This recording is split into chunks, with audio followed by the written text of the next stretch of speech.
السلام عليكم ورحمة الله وبركاته. متابعي صفحتنا صفحة صحتك مع دكتور أحمد، أنا الدكتور أحمد شمس الدين القيلاني، أرحب بكم في هذه المحاضرة أو الخاطرة عن الخطوط العامة للصحة العامة. كما وعدناكم، الفكرة من هذه الصفحة هي تثقيف جميع المتابعين بضرورة الاهتمام بالصحة العامة لأسباب تختلف عما هو مألوف. أكثر الناس تفكر بالصحة العامة من أجل فقدان وزن، من أجل رشاقة، جمال. احنا الهدف من هذه الصفحة هو الحقيقة الشفاء من جميع الأمراض اللي مرتبطة بالصحة العامة. فالصحة العامة مرتبطة بمحور رئيسي للأمراض اللي هو عادة الاحتقانات التي تنتشر في داخل الجسم. ففي هذه الصفحة راح نبدي بخطوات متتابعة من المحاضرات اللي تركز على فهم عميق للصحة العامة من أجل الشفاء من كثير من الأمراض، وخاصة تلك الأمراض المزمنة اللي مترافقة مع احتقانات الجسم. فالغاية من هذه الصفحة هي ليست أن تخرج أنت بصورة جميلة أو أن يكون وزنك رشيق، لأن هذا هو الحقيقة تأثير جانبي للاهتمام بالصحة العامة اللي راح نتكلم عليها. لكن احنا راح نستهدف في هذه الصفحة شلون تنزل احتقان جسمك، شلون تخلي جسمك يطرح السموم بصورة أفضل، شلون تخلي بكتيريا في داخل أمعائك بكتيريا نافعة، شلون نخلي نومك يصير نوم طبيعي وهادئ، شلون تقدر تتعامل مع الشد النفسي اللي تتعرض له. لأنه في هذه الأشياء اللي نتكلمها بصورة محورية هي محورية جميع الأمراض مرتبطة فيها. فعادة ارتفاع الضغط هو احتقان في الجسم، مشاكل الأمعاء هي مشاكل في البكتيريا النافعة، أمراض السكري هي مشاكل في الاحتقان أيضا والالتهاب، أمراض كثيرة، أمراض المناعة، أمراض الاكتئاب، أمراض القلق، كلها مرتبطة بتلك الأسباب العامة للأمراض. فحرصي على أن أثقفكم كلكم أخوتي المتابعين لهذه الصفحة بكيفية تنزيل تلك الأسباب أو إزالتها والتعامل معها من أجل أن أساعدكم في الشفاء من كثير من تلك الأمراض. حقيقة كثير من الناس يعتقدون أن السكر لا يمكن شفاءه، أن أمراض المناعة لا يمكن شفاءها، إن أمراض الاكتئاب والقلق هي قضية ملازمة للشخصية. في هذه الصفحة راح نثقفكم ونعلمكم بأنه كل هذه الأمراض قابلة للرجوع إلى الخلف وللشفاء التام وللتغيير. فتابعونا بهذه الصفحة من أجل أن تحصلون على معلومات جدا مهمة لكم ولعوائلكم، وساعدونا في نشر هذه الصفحة على أكبر عدد ممكن، لأنها نظرة مختلفة للطب، نظرة تعتمد على ما يسمى النظرة الشمولية للأمراض والنظرة الشمولية لترابط تلك الأمراض مع صحة الجسد. طبعا الآن راح نتكلم عن الخطوط العامة، وهي الخطوط العريضة للصحة العامة. راح نخليها على شكل نقاط بسيطة حتى نبسطها لكم، ونخلي هذا اللايف مو طويل حتى تقدرون تشوفوه إلى النهاية. أول شيء تكلمنا عليه موضوع الطعام والنظام الغذائي. النظام الغذائي الصحيح اللي يجب أن نتبعه يعتمد علينا احنا. أول شيء إذا كان الغاية من هذا النظام الغذائي هو نزول وزن، فهو يختلف عن أنه أنت تريد صحتك تكون سليمة. نزول الوزن والصحة السليمة أفياناتهم تداخل. مثلا الكيتو معروفة هي تستهدف نزول الوزن وتستهدف بعض الأمراض اللي هي مرتبطة أيضا بمشاكل ما يسمى ممانعة الإنسولين في الدماغ. احنا بالنسبة لنا نصيحتنا انه الجميع ياخذون نظام يجمع بين النظام النباتي وبين النظام الكيتو، او بين النظام الباليو اللي هو الحيواني والنباتي. الطريقة اللي تكلمنا عليها في محاضرة سابقة هي سميناها البيجن دايت، اللي هي نظام يجمع بين النظام الباليو اللي هو الحيواني اللي يعتمد على اللحوم، وبين الفيجن دايت اللي هي النباتي. في هذا النظام الغذائي اللي تكلمنا عليه لفترة طويلة تقريبا 45 دقيقة في صفحة سابقة، واستهدفنا في بعض الأطفال المصابين بالأمراض النمائية، هو ممكن أن يستخدم للصحة العامة في كل مكان في كل الأعمار. فنركز في طعامنا بس من باب الاختزال، انه حتى ما نرجع في التفاصيل، انه يكون اكثره دهون وبصوره متوسطه بروتينات، ثم بعد ذلك تجي النباتات والفواكه. وطبعا يجب ان نتحاشى اشياء مضره سنذكرها لاحقا. بالنسبة للنظام الغذائي اللي يريد يعرف تفاصيل عنه، ممكن أن يذهب إلى صفحتنا بالنسبة إلى قضية الحمية عند الأطفال، وهي ممكن أن تشمل جميع الأعمار مثل ما تكلمنا. فالجزء الآخر بعد ما التزمنا بالحمية، بس بدنا نتكلم في الحمية في نقطة أساسية في الحمية. كثير من الأخوة يتكلمون عن نظام غذائي وأنا قللت الطعام.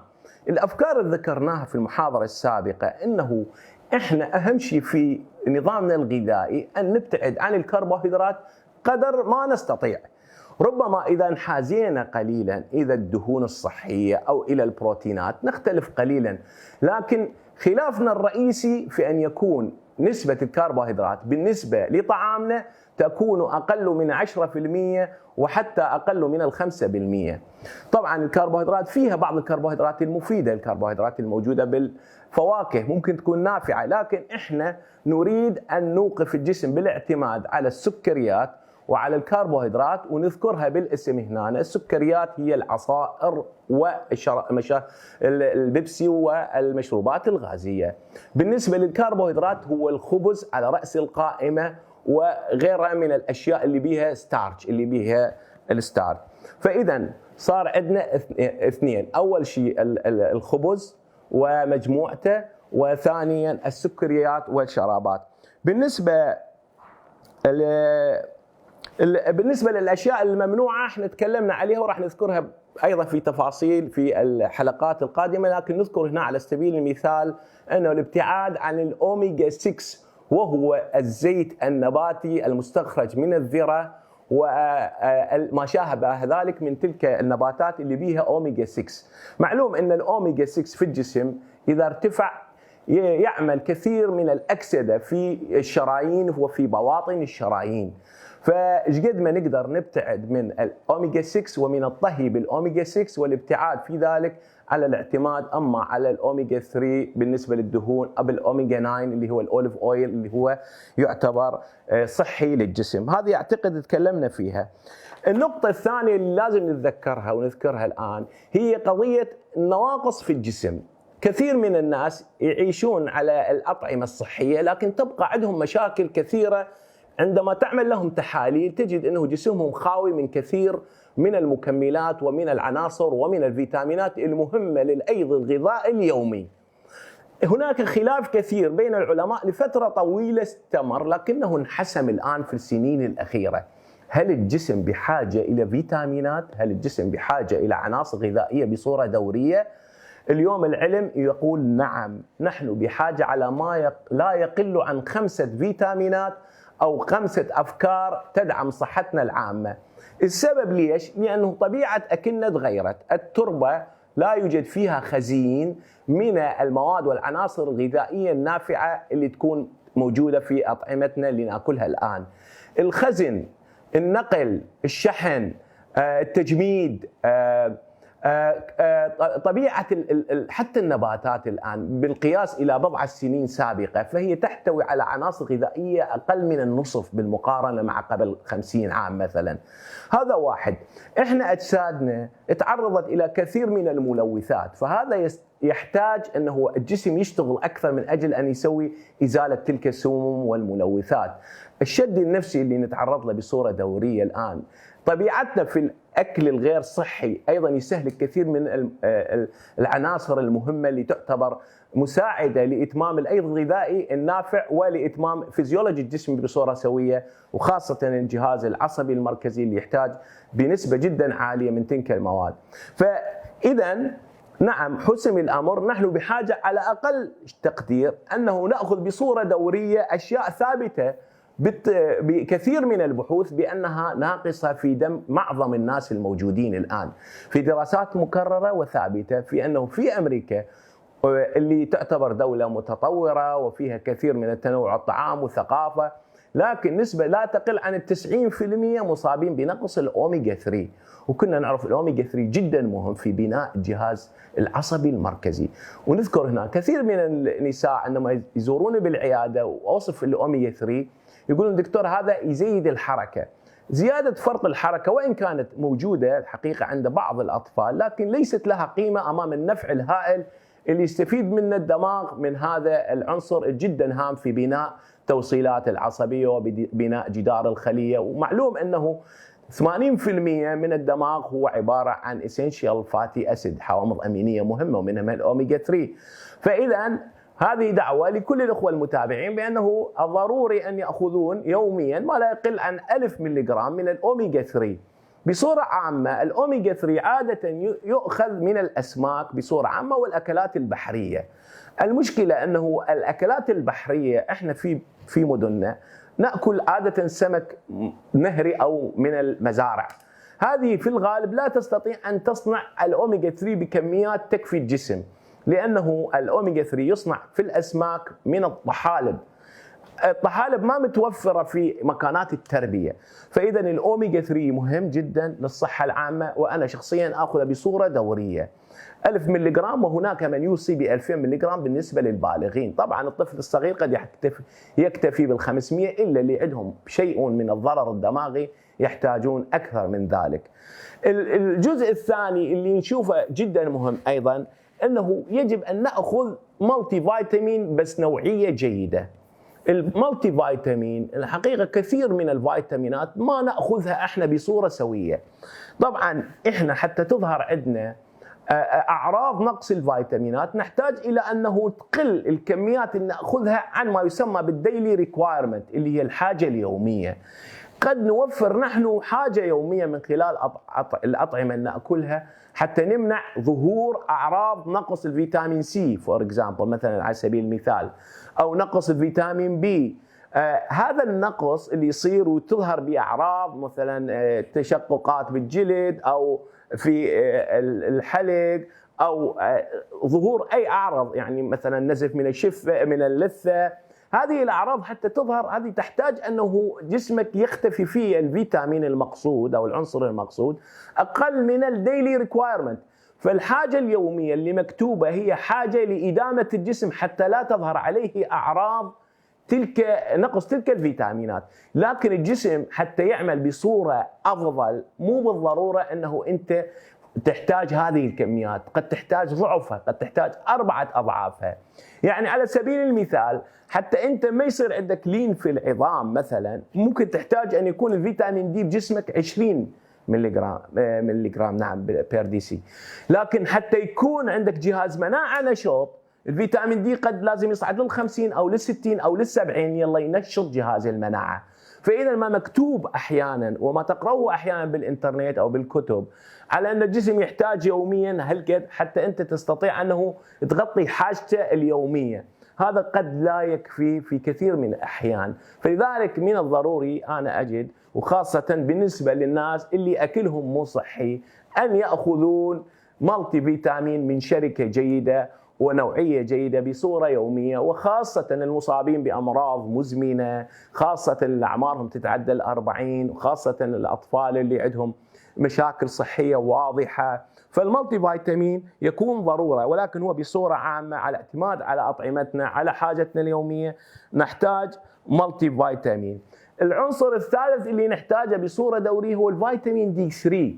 تكلمنا كثيرا بأننا نحن بسبب عيشنا في مناطق ما بيها الشمس وما تعرضنا للشمس، وبسبب دائما نكون لابسين ملابس، وبسبب أطعمتنا اللي متغيرة لم نأخذ بصورة كافية الفيتامين دي. ولذلك عادة كل من يفعل فيتامين دي تحليل للدم مالته كل بضعة أشهر يجد أنه نزل رغم أنه يأخذ. فلذلك شخصيا أنا أخذ فيتامين دي بالنسبة للبالغين بين 2000 إلى 5000 وحدة عالمية يوميا حتى نحقق استقرار الفيتامين دي على مستويات جيدة. تذكروا انه الفيتامين دي جدا مهم بالنسبه للخليه وله مستقبلات على جدار الخليه، وفعاليته لا تقل إذا ما قارناه بهرمون الثايروكسين اللي هو يخرج من الغدة الدرقية. فالفيتامين دي يعتبر اليوم هرمون ومسؤول جدا على كثير من الفعاليات الاستقلابية أو الأيض الغذائي النافع، وهو مسؤول عن نمو وتحسن في قدرات المناعة الشخص، بالإضافة إلى كثير من المعروف خاصة في قضية حركة الكالسيوم وامتصاصه من الأمعاء ونزوله في العظام وقضية هشاشة العظام وما هو مربوط في هذه القصة ومعلوم لديكم. إذا الفيتامين دي بصورة يومية نافع جدا للصحة العامة، وأنا بالنسبة لي يعني أنصح بأخذه بصورة يومية، لأنه استخدامه بجرعة كبيرة ثم القطع أول شيء يعطيك فترات من هبوط المناعة ومن التعب العام ومن الاكتئاب ومن أيضا تغير في نضارة وجهك وأمور الشعر والجمال أيضا له علاقة. والنقطة الأهم من ذلك أنه يخربط لنا التوازن الطبيعي بين عناصر مهمة مثل الكالسيوم والفوسفورس، وربطها في قضية العظام وهشاشة العظام وقوة العضلات وشغل العضلات وشغل الأعصاب. هذه قضية يعني معروفة. النقطة الرابعة اللي أنا أشجع أن نأخذها هو البكتيريا النافعة، وهذه تكلمنا كثير فيها. الحقيقة قضية نفع البكتيريا النافعة للصحة العامة مهملة من كثير من الناس. تكلمنا بأنه البكتيريا في الأمعاء هي المسؤولة عن صناعة الكثير من العناصر الغذائية أو الفيتامينات المهمة للصحة العامة، وبغياب تلك البكتيريا أو بقلة أنواعها اللي صارت الآن بسبب طبيعة حياتنا الجديدة والأكل المصنع والعصائر وغيرها، أصبحت البكتيريا اليوم عددها قليل وأنواعها قليلة النافعة اللي عايشة معانا.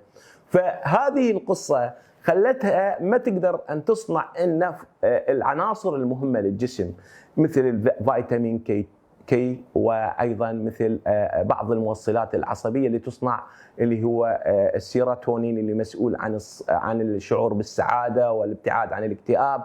كثير من العناصر اللي مسؤولة قد تدخل جزئيا فيها أو كليا في تصنيعها، فهي حلقة جدا مهمة. والأهم من هذا أنه البكتيريا النافعة بوجودها بكمياتها الطبيعية في أمعائنا هي مسؤولة عن تحسين امتصاص بقية العناصر، لأنها تحافظ على سلامة الجهاز الهضمي وعلى الامتصاص وعلى هضم الأطعمة بصورة سوية، وبالتالي هي المسؤولة أيضا عن وظائف الجهاز الهضمي واللي تخليه تكون أنه الأمعاء تتخلص من الفضلات بصورة سوية، فالإمساك مترابط وياها، الإسهالات اللي تصير، التقيؤ، التبشم أو يعني خروج الغاز من الفم، واضطرابات الهضم في المعدة. البكتيريا النافعة جدا مهمة، وخاصة عند المصابين في أعراض الجهاز الهضمي، وخاصة اللي عندهم قولون، وغالبا ما يتم ربط القولون ويا القضية العصبية، بينما قد تكون مسألة القولون هي مسألة مرتبطة كثيرا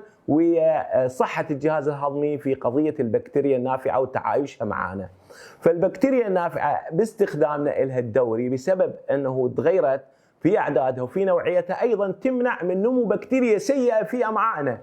والبكتيريا السيئة اللي تعيش إذا ترك لها الفراغ في أمعائنا هي سبب رئيسي لزيادة احتقانات الجسم والتهابات الجسم ومشاكل المناعة في الجسم والربو والحساسية والاكتئاب والشيزوفرينيا والزهايمر، وأهم من ذلك التوحد اللي دائما نقوله أنه التوحد هو احتقان في الدماغ وهو تراجع في الصحة الجسمية ثم الصحة العصبية، وهناك ترابط وثيق بين صحة الجهاز الهضمي وصحة الجهاز العصبي. هناك عناصر أيضا موجودة بالمالتي فيتامين أحيانا إذا ظهرت عندك في التحاليل قليلة المفروض تحاول أنه ترجعها، مثلا الزنك ودوره المعروف في المناعة، مثلا المغنيسيوم ودوره المعروف في أنه تكون مرتخي هادئ مسيطر على نفسك، تشعر بالسعادة، نومك يكون سلس، ما تصير عندك حركات أو مشاعر أو مخربطة، كله مترابط ويا المغنيسيوم ودوره النافع، وهو يعتبروه ريلاكسنج مينرال اللي هو العنصر المرخي للجسم وللأعصاب وللحالة النفسية. فغالبا أيضا يوصف المغنيسيوم كنوع من مساعد للنوم، يستخدم مساء، يفضل باستخدامه في المساء. هذا اذا السبلمنت او المكملات الغذائيه والفيتامينات وتعويضاتها تجي حقيقه سايد باي سايد مع قضيه الحميه، وتدعم الحميه وتحاول انه ترجع الصحه العامه بصوره اسرع. فطبعا قد يكون انه انت اذا تاخرت فيها ربما تستطيع انت مع الصحه العامه ان تصل الى اهدافك في انه تكون سليم، ولكن ستحتاج الى وقت اطول اذا ما استخدمت تلك المكملات كجزء تكاملي مع الحميه، وخاصه اذا كانت حميتك غير مضبوطه. الجزء الاخر اللي مهم من ضمن الخطوط الرئيسيه بالصحه العامه قضيه تعديل النوم. احنا دائما نعطي للنوم يعني قليل من الاهتمام، لكن كثير من مشاكلنا الصحيه مرتبطه بقله النوم او بالسهر او بانحراف صحتنا بسبب انحراف ساعتنا البيولوجيه. فطبعا مو سهل الان تكلمنا محاضره كامله عن النوم، بس كتوصيه عامه اجعل نومك في الليل ولا تخليه بنص الليل ويزحف على النهار، واجعل انه نهوضك الصباحي مبكرا حتى تتعرض للشمس بصوره طبيعيه، وحتى تصير يومك اللي هو نشط فيه ويصعد فيه الكورتيزون ويكون مع النهار، وحتى الليل يصعد به بعدين الميلاتونين وتتعدل الساعه البيولوجيه مالتك. كل ما يكون هناك زحف بالساعه البيولوجيه عكس البيولوجي مال الجسم، فانك ترهق الجسم وتجعل الجسم محتقن وتخلي الجسم يشتغل بصوره مضاعفه من اجل السيطره على البيولوجي. فاذا حاول جدا ان تصرف كثيرا وتضحي بامور كثيره من اجل ان تحصل على نوم هانئ وعلى نوم طويل عميق. طبعا العدد ليس مهم، يمكن تنام 7 ساعات بعمق و6 ساعات وانت تكتفي، ويمكن تنام 10 ساعات وانت بعدك نعسان. القضيه بالنوم يجب ان يكون نوم في الليل قدر ما نستطيع، ويجب ان يكون نوم عميق وما بفزات وقومات، وهذه يجب ان تعالج اذا موجوده. ويجب انه من تنهض من النوم يجب ان تتنشط وتطلع الى الشمس حتى جسمك يعرف النهار من الليل، ويعدل كل هرموناتك اعتمادا على هاي الساعه البيولوجيه. فالساعه البيولوجيه ما كنا نعطيها اهتمام في الامراض، لكن هي مسؤوله بصوره قويه عن احيانا عدم نزول الوزن، احيانا عن عدم تحسن طفل المريض، احيانا عن ارتفاع الضغط، احيانا عن مشاكل الكبد، احيانا النوم جدا مهم حتى تحصل على صحه جيده مع بقيه الاشياء ذكرناها، لكنه جدا جوهري ويجب ان ياخذ حجمه ومساحته بالثقافه العامه بالصحه العامه. اكيد انه الحركه كلكم تعرفوها والرياضه، بس هنا في برامجنا اللي نركز فيها على شيء عملي. احنا ما نطلب من الناس كلها تروح جيم ولازم يوميا تركض لها 4 كيلومترات و5، احنا نقول حاول ان تحافظ على نصف ساعه من الحركه الطبيعيه اللي انت يصير عندك بها تعرق خفيف. هذا هو اللي احنا نريده. حاول على انه تبعد سيارتك عن مكان عملك حتى تجي مشي، حاول ان تستخدم المشي في المسواق مالتك، حاول انه تضيف نصف ساعة مشي يوميا بأي طريقة، لأنك بهالحالة راح تحافظ أنت على جسمك وراح تمنع كثير من الأمراض. الجسم بسرعة يستجيب، ممكن ما تتخيلون ايش قد ممكن الجسم عنده قابلية أن يشافي نفسه من الأمراض. المشكلة احنا ما قاعد نعطيه أي فرصة. المطلوب من عندنا أن نحافظ على الأساسيات، الأمور كلها تتعدل وتنضبط مجرد أن نعطي قيم حقيقية للأشياء مثل ما أن هي صحيح. الكثير من عندنا يعتقد أنه مو مشكلة، يعني عادي ممكن بالأسبوع نمشي لنا نص ساعة ساعة. أنت تتخربها للسالفة على شغلة بسيطة. النوم ممكن تتساهل به، لا تتساهل، هناك أمور ما ممكن أن ننزل دونها. فمن ضمنها الحركة اليومية اللي هي تقريبا نصف ساعة باليوم، وطبعا من يفعل أكثر يستطيع أنه ينجح أكثر. بالنسبة للحركة فيها منافع كثيرة، هي تساعد على إزالة السموم، وهي أيضا تساعد على زيادة الميتوكوندريا في الخلايا مال الجسم، وبزيادة الميتوكوندريا راح الجسم يستطيع أن يحول كثير من الأطعمة إلى طاقة، وراح تروح من عندك الاكتئابات، وراح يصير عندك نشاط وحيوية. فالمطلوب أنه لا نتساهل في قضية الحركة، والرياضة اليومية. وطبعا معروفة دورها كثير في الأمراض النفسية والعصبية. بالنسبة للرياضة طبعا لها علاقة بكل الأشياء الأخرى، سكر، ضغط، معلوم هي تقلل من الاحتقان في الجسم أيضا. طبعا في نهاية هذا الفيديو هناك كثير من الأشياء اللي ممكن تساعد الصحة العامة، راح نخلي لها بعدين حلقات عميقة، لكن من ضمن هذه الأشياء اللي نقولها هي كيفية التعامل مع الشد النفسي. الكثير من عندنا يعني يواجه مشاكل كبيرة في الحياة ويعاني جدا حتى يقدر يتكيف مع الجو المتغير هذا. يعني عندك شخص صعب في حياته ما يعرف شلون يتعامل وياه، يواجه احباطات بسبب عدم قدرته ان ينجح في شيء معين، هناك ضغط جسدي عمل من الصبح للمساء، هناك حاجه ماليه، هناك طفل مريض. احنا كنا نواجه مشاكل مثل هاي، ماكو واحد بوحده، كنا ماكو احد مرتاح، كل واحد عنده ضغط بطريقه معينه. المفروض نتعلم احنا نتعايش مع هذه المشاكل ونتعلم انه نتكيف وياها بطرق صحيحه. انت اذا صارت عندك اكتئاب او قهر او الم، تعلم الخنقه اللي تصير في صدرك. هناك اشياء بسيطه يعني ممكن تسويها وهوايه تعطيك دفع، من ضمنها ان تاخذ دوش مثلا.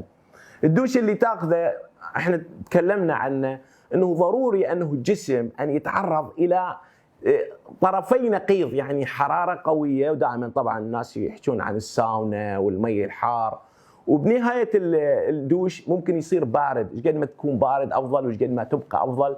ممكن يكون نص دقيقه، ممكن دقيقه، ممكن دقيقتين، ممكن 3 دقائق. عمليه تحفيز الجسم هذه وعمليه استرخاء السموث مصل اللي هي العضلات الملساء في جدران الشرايين الموجوده في الجسم، راح تسوي ضخه كلش كبيره من الدم في الجسم وتنشطه وتساعد على ازاله السموم. فاذا دوش فيه جزئين، جزء حامي ساخن ينتهي ببارد، ينفع كلش هواي حتى انت تتغير من طبيعه جسمك، تزيد طاقتك، تغير مزاجك. هذه واحده من الاشياء اللي نتعلمها. النقطه الاخرى مثلا قضيه البريثنج اكسرسايز، اللي هو يعني شلون تقدر تاخذ نفس عميق مثلا هيك، وتطلعه بصوره بطيئه من الفم. عمليه النفس العميق اللي ناخذه من خلال الشهيق وبالزفير نسويه طويل، هذه قضيه معروفه تسوي نوع من الاسترخاء. لكن هناك بحوث جديده تاكد على نفعها ليس فقط في الاسترخاء، انما في ازاله السموم من الجسم. اذا انت تعبان وجسمك يوجعك وتعبان، ممكن تمدد على فراش وتاخذ نفس عميق شهيق وطلعه ببطء لمده 20 او 30 مره بصوره متكرره. ثم بعد ذلك باللحظات الاخيره تبدي تحصر النفس عندك في ربع دقيقه، 3 دقيقه، ثم تطلعه. هذا التمرين اللي نسويه في الجسم يعني كثير من البحوث تتكلم على انه ينفع كثيرا في ازاله السموم، على تقويه الجسم وتنشيطه. يعتقدون الى 3 انواع من السبب. السبب الاول بالشهيق اللي صار قوي والزفير البطيء، احنا راح نخرج ثاني اكسيد الكربون من جسمنا بتكرار. عمليا هذه تؤدي الى نوع من القاعديه في الدم. تغير الدم من المتوسط الى القاعديه يسوي تحفيز الى الغده الكظريه لانه تبث بقوه بعض الهرمونات النافعه على تنشيط الجسم اللي هو الادرينالين وجماعته. فهاي عمليه البث، هاي عمليه تساعد الجسم على انه يطلع سمومه. هذا واحد من التفسيرات ليش هي نافعه ومهمه. هناك تفسير اخر ايضا انه النفس العميق اللي يروح بالانف ويخرج من الفم يسوي نوع من التحفيز في صناعه اول اكسيد NO النيتروجين، نيتروس اوكسايد. اكسيد النيتروجين جدا مهم في توسيع الشرايين وزياده الترويه الدمويه الى كل الجسم، فلذلك يسوي نوع من الاسترخاء، وايضا يوسع القصبات الهوائيه اللي تكون مخنوقه. طبعا هذا التمرين بالذات مهم جدا الى اللي مصابين بالكورونا لمنعهم بان يصابون بمضاعفاتها. عاده إذا خرجت تلك السموم أول شيء يخرج هو السيتوكين اللي هي المواد المتراكمة في الجسم المصاب بالكورونا، فلذلك احنا ننصح هذا التمرين بالذات بعد أكثر عند المصابين بإصابات الجهاز التنفسي العليا وخاصة الكورونا، لمنع الإصابة ما يسمى بالعاصفة كينية. من الأفكار الأخرى اللي تساعد الإنسان أيضا على الاسترخاء وعلى يعني خروج الأشياء المتعبة في داخله هو التأمل. طبعا التأمل يعتبر يعني عند كثير من العلماء جزء مهم لربط الذهن مع الجسد. العلم اليوم يعتقد أنه الجسد عادة يستطيع أن يتغير كلما حاكاه الدماغ أو الذهن أو العقل بطريقة مختلفة. تغيير دائما تفكيرنا يغير هواية من صحتنا العامة ويغير هواية من مشاكلنا الصحية ويقدر يطلعنا من كثير من الأمراض. التأمل على البرنامج الغربي أو الأوروبي هو طبعا إلى طريقته، بس أنا دائما أدعو إلى التأمل بطريقة الصلاة، بطريقة السجود، وأشعر بأنه استخدام السجود كنوع من التأمل في ذات الله وفي ملكوت الله جدا مهم في قضية الاسترخاء. إحنا كبشر دائما ضعفاء، فإذا ما اعتمدنا على القوة الإلهية الخارقة راح يصير عندنا نوع من الشعور بالأمان. فدائما أدعوكم إلى أن تطيلوا السجود وأنه تستخدموا الصلاة كنوع من الاسترخاء النفسي، وأنت هكذا يعني وأنت ساجد دائما تتأمل بأن روحك يعني تصعد بين يدي الله، وأنه تكون في هذا الملكوت الكبير، وأنه تلتقي بالأرواح، وأنه تسبح لله، وأنه تنقاد إلى الله. فدائما فكرة أن تكون منقاد إلى القوة الإلهية الجبارة يعني تعطيك شعور بالأمان، شعور بالرضا، شعور بالمصالحة مع الذات. فهذه يعني واحدة من الأفكار أيضا اللي تساعدنا في، خاصة إذا عندنا كثير من المصائب وهو دائما الإنسان يحتاجها. تكلمنا على يمكن تكلمنا عن البريثنج اكسرسايز، بقى أنه الخطوة الأخيرة في هذا اللايف هو قضية أو في هذه المحاضرة قضية الامتناع عن الأشياء السيئة. طبعا تكلمنا عن الأطعمة، بس نذكركم هنا أنه الكثير من القهوة مضر للصحة، وكل المحفزات الدماغية استخدامها بصورة يعني مدمنة، يعني التايجر، القهوة، يعني هذه مع الزمن دائما تتعب الجسم وتؤدي إلى التعويد وإلى الإدمان. فواحد يحاول أن يبتعد عن الأشياء اللي تحدده وتخليه مدمن عليها بسبب تأثيرها على الصحة العامة. قليل منها لا بأس به، بس الإكثار منها غلط. أيضا ابتعاد عن المسكرات، وهذه كلها معروفة أنه ضررها على الكبد وضررها على الصحة العامة وعلى السمية وعلى استهلاك الفيتامينات المهمة وخاصة مجموعة البي، وعلى الابتعاد عن المواطن اللي فيها شد نفسي والأشياء اللي ترفع مستويات القلق. وحاول واحد يكون يعني قادر على أن يبتعد عن المشاكل، يستطيع أنه يعيش في بيئة هادئة، يستطيع أنه يكون متماسك، لا يقع فخ في قضية أن يسقط في الصراعات الجانبية اللي تستهلك طاقته. فهذه من الحكمة للمحافظة على صحة الجسد، وأيضا للابتعاد عن النتائج السيئة بالنسبة لتلك المشاكل اللي تصير. هذه تقريبا لباننا. نذكركم بأنه الغاية من الصحة العامة هي ليست فقط أنه أنت تحصل على جسد رشيق أو على نظارة جميلة، لكن أن تكون خالي من الأمراض بسبب استهدافنا لأسس الأمراض العامة اللي هي تقليل الاحتقان. فالاحتقان في الجسم اللي هو مسؤول عن تقدم السن فينا، إذا ما استهدفناه فإننا سنكون بعيدين عن الأمراض، خاصة الأمراض المزمنة. وبنفس الوقت أن نكون مرتخين، أن نحصل على قسط جيد من النوم، وأن نحسن البكتيريا في داخل أمعائنا لتكون داعمة لصحتنا العامة بدل أن تكون مضرة. كل هذه الأمور بالإضافة إلى أنه نقوصات جسمنا نعدلها، وأن نشغل منظومة إزالة السموم من جسمنا اللي هو في كل جسم هناك منظومة تعالج السموم. بهذه المجموعة من الأفكار راح نستطيع وبسرعة يعني أن نحصل على صحة جيدة ونتعافى من كثير من الأمراض. أتمنى أكون فدتكم، وشكرا لكم، وفي أمان الله.